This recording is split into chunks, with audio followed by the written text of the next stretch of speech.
If your SEO content strategy starts and ends with a keyword research tool, I promise you, your strategy will be narrowly shaped and not effective.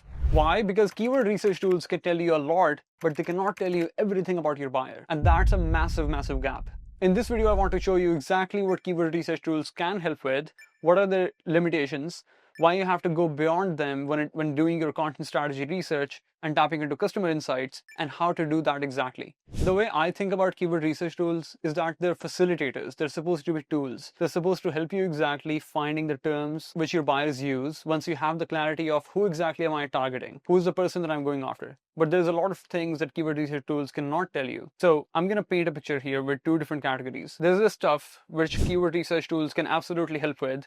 That's exactly what they were supposed to tell you, right? This is what their function is mainly. So we can say keyword tools, let's say,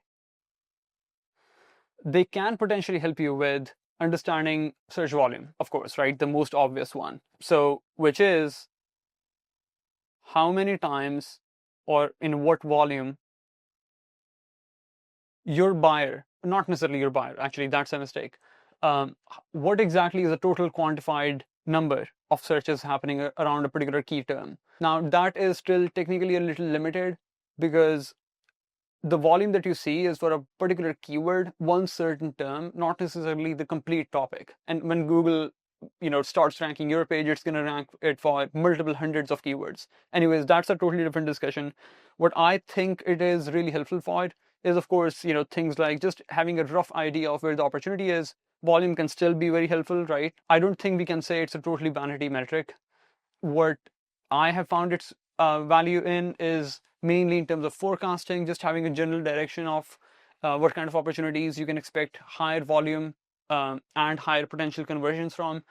Again, it can be a little misleading, but still directionally, it's definitely helpful, right? When you're looking at a massive list of keywords, let's say 300, 400, 500, and you have to just put some directional filters, search volume can be extremely helpful. So that's one, right? Search volume can be really, really helpful when you're thinking of just finding opportunities and narrowing down your vision of where to attack. Now, the second element is going to be finding semantically connected words, right? Whatever we want to call it, we can say maybe, phrase match, keywords, or, LSI, whatever. I'm not getting into the technical jargons, but essentially what it means is related terms, right? Now, in very simple language, it just means what are all of the terms that I have to use in a piece of content in order to make it seem optimized, right? I don't necessarily think there's a ton of value when it comes to really readers' experience. However, still from a search engine standpoint, optimization, best practices standpoint, it's still helpful just to add those extra words here or there. Again, there are some folks who are just totally tied with this mentality of, hey, have we included the words that we want to include in order to optimize the page? I don't think you have to think about this on an obsessive level, of course, but still, it's just directionally helpful. Now, the third thing is a topic's current popularity, right? So I would just say popularity. Now, again, it's helpful to know what kind of topics currently have higher search demand overall. And that does not only mean volume, but also the relative change in interest, right? Search keywords volume can normally be used as an indicator to see where the trend is going, normally speaking, right? I wouldn't say too much in the future, of course. Forecast is still very much flawed within these tools. But when it comes to generally just assessing how popular a particular term is, even in retrospect, right, it is pretty helpful, in my opinion. So essentially, how in demand is my topic or the set of topics that I'm looking at is at this point in time. Now, all of this is good, right? It's fine. Of course, it helps. All of these metrics are definitely playing a role when you're building a strategy and you're trying to succeed in search. The problem is keyword research tools are really limited when it comes to the qualitative sides of a strategy. So there are three things that I think, three broad buckets, where I think a keyword research tool really misses the mark.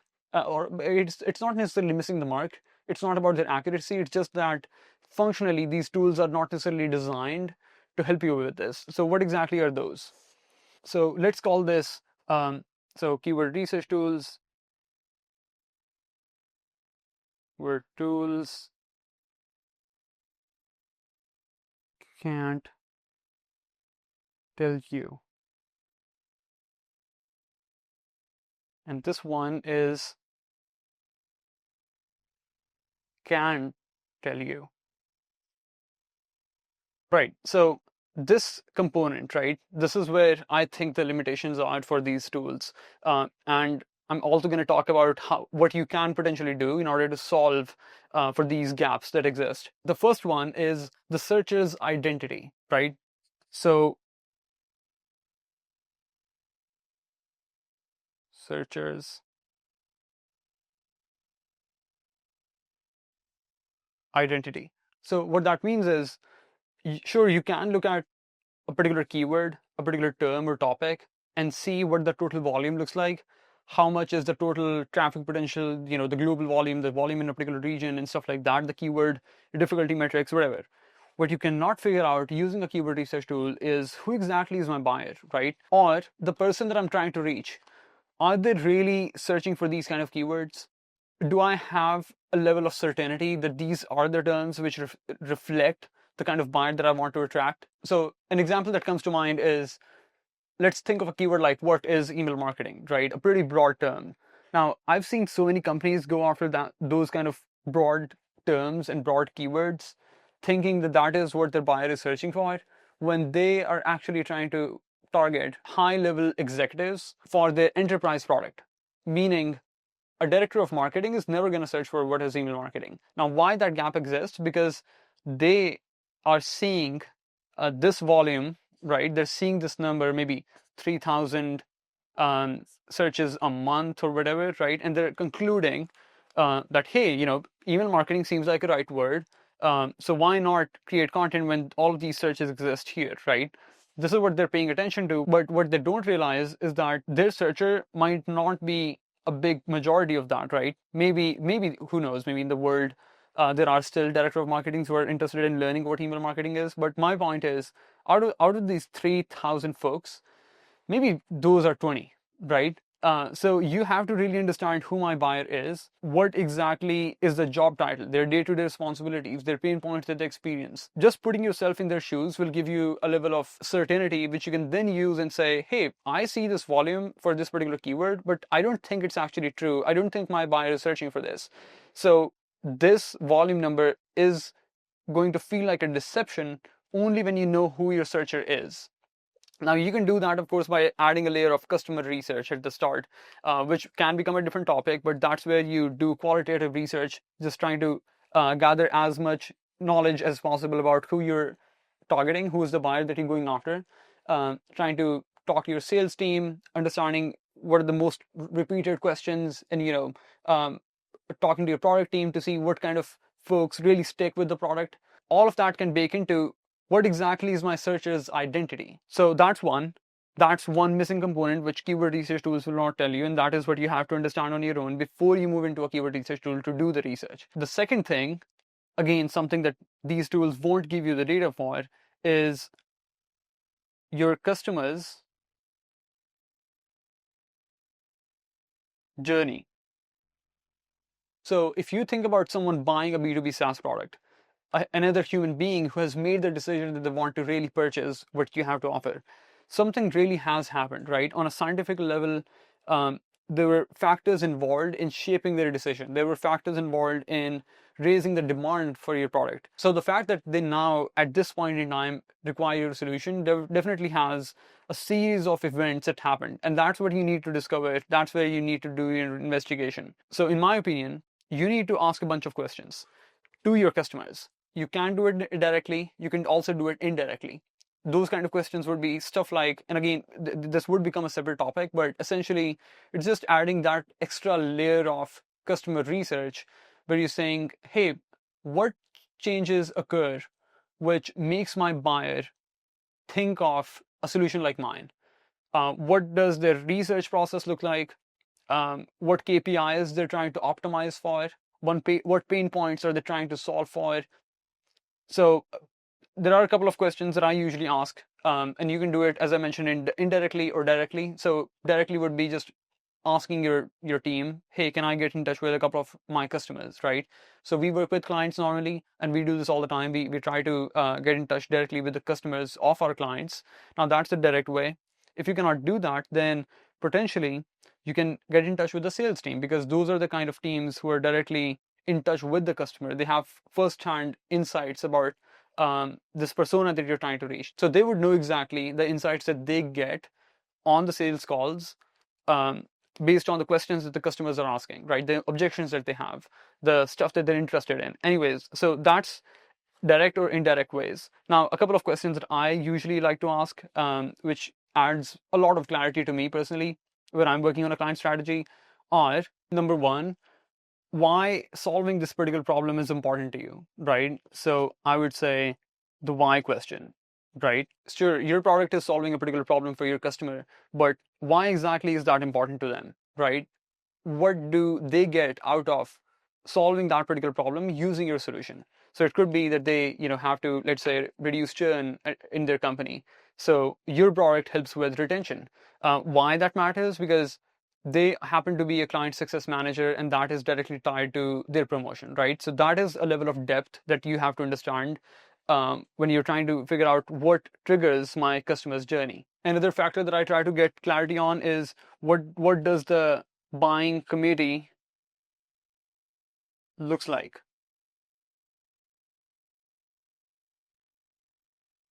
So maybe the committee spelling is wrong. Anyways, so what I mean by a buying committee is that your customer in a B2B setting is not just one person. It's a series of folks that you're working with. Some of those are going to be championing the product, right? Just raising the flag and saying, hey, we need the solution. We need to buy it from this particular brand. Then there are going to be folks who are just very high level. They're ready to just look at what you have to offer. You've done the research. You've presented them a bunch of different options, a bunch of different deals, and they make the call. And then finally, maybe at the head of the department, there are folks who are just involved very, very high level, right? They just have a very bird's eye sort of a view of the entire situation. And at the end of the day, they're just going to sign a document. So just understanding what does the overall journey looks like means that you have a strong understanding of what the overall buying committee looks like in my particular situation. Is it a marketing manager? Is it a customer success manager? Who would be their boss? What kind of metrics they care about? The manager in between, right? The middle management, the director. And then finally, maybe the CMO or maybe the CFO who gets to just sign the document. What kind of metrics they really pay attention to? What really matters to them? So just understanding the buying committee as a whole is a part of understanding the customer's journey. And then finally, again, I'm just trying to paint these broad pictures. The third broad bucket is going to be the trigger, which simply means, in my opinion, why now, right? What exactly changed, which makes this company, this person, look for a solution like my product. So an example that comes to my mind related to the SEO industry is, for example, if we're an SEO agency, right? We work with B2B companies all the time. What is important to us is understanding what are all of the different triggers, right? Events or factors that directly decide why someone would start looking for a solution like us, right? An agency like us. So I'll give you one example. An overarching factor is, let's say if the company has recently raised funding and they happen to have search demand, meaning at that stage, the company is trying to grow beyond where they're currently standing. So they will start looking for partners to grow in the channels where they think their demand is. Let's say that there's a company that is trying to build the next HubSpot, maybe a modern AI version of a CRM. They will for sure know that SEO is going to be a working channel for them, simply because this space is so mature. This is a mature category, and they have all of these other companies in the space which have used search as a channel in the past. So for us, just knowing that the folks who are searching for an SEO agency in a B2B setting, the folks that we want to target who are using all of these keyword research tools, right?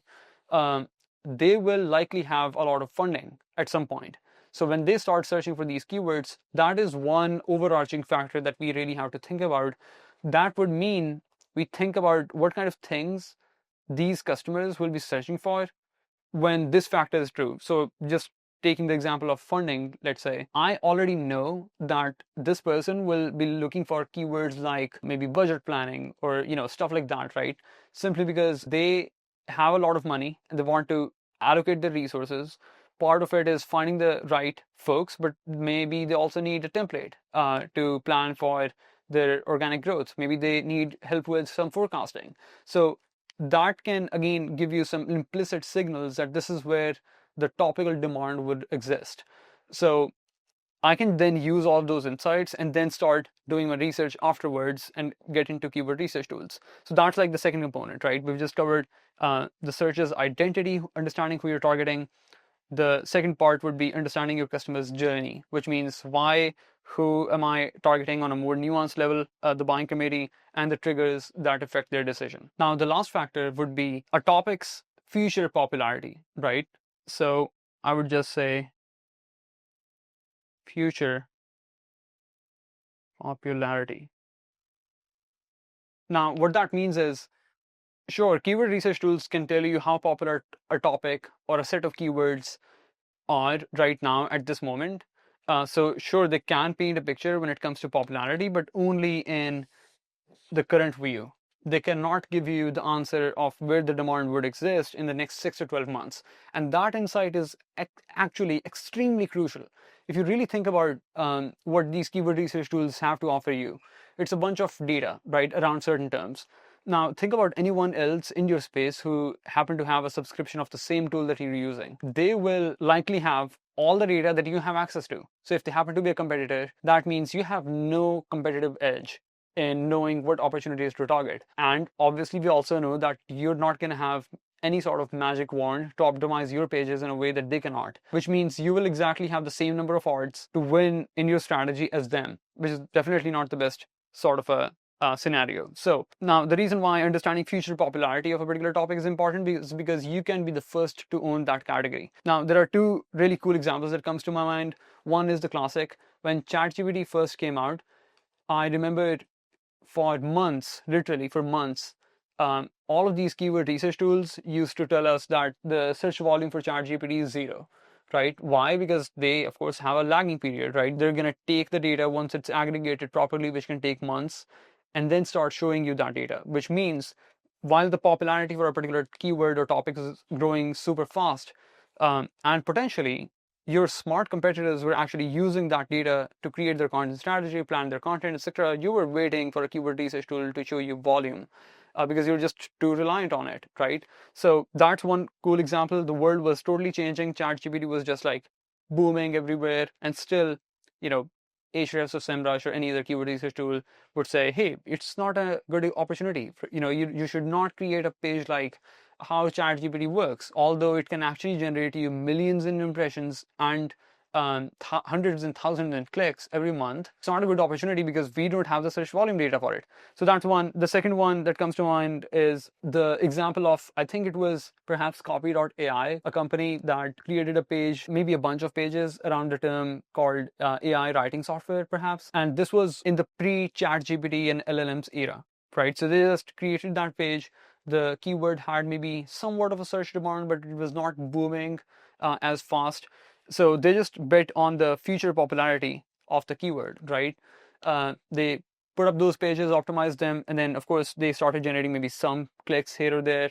But finally, when this LLM era started, right, this AI search and the ChatGPT, Perplexity sort of a world came, they started booming because they were already owning this category, right? So they were the king already, which meant just being the first adopter of a particular opportunity, of a particular topic, was a massive, massive advantage for them. Now, all of this is to say that, sure, tools are really, really helpful and you should definitely use them. But if your strategy is just extremely reliant, right, when you think about building a content strategy for a client from an SEO standpoint, or maybe any standpoint, and you're actually starting with a tool without any sort of strategic thinking, any sort of direct research about the customer, without trying to understand who am I targeting, why they care about this thing that I'm trying to promote. If you don't have answers to those foundational questions, the data that you're going to get from these tools, even though they're extremely effective and amazing, is still going to be pretty limited. And you're not going to make the best out of them. So when I'm trying to work with the clients, I have this entire process of doing customer research before keyword research comes into play. So that entire framework that I have for customer research, I just use to gain clarity on these 3 segments. And that's where, once I have answers to all of these questions, that's when that keyword research actually finally starts. What this means is, when I'm inside Ahrefs and I'm looking at a bunch of keywords, I'm literally eye scanning and saying, hey, this opportunity makes sense, this one does not. And I have this mental framework built because of the consumption of information I've done and the clarity that I've generated in these 3 to 4 different buckets. So, in short, start with your brain, start with collecting the insights that really matter for the business, which means just building a deeper relationship with the customer profile that you're trying to target, understanding exactly what they care about, what exactly they search for, how they operate, who they work with, what really makes them function differently, which means, looking for a solution like yours, let's say, what are those triggers, and then finally get into the keyword research game. That's how you're going to win.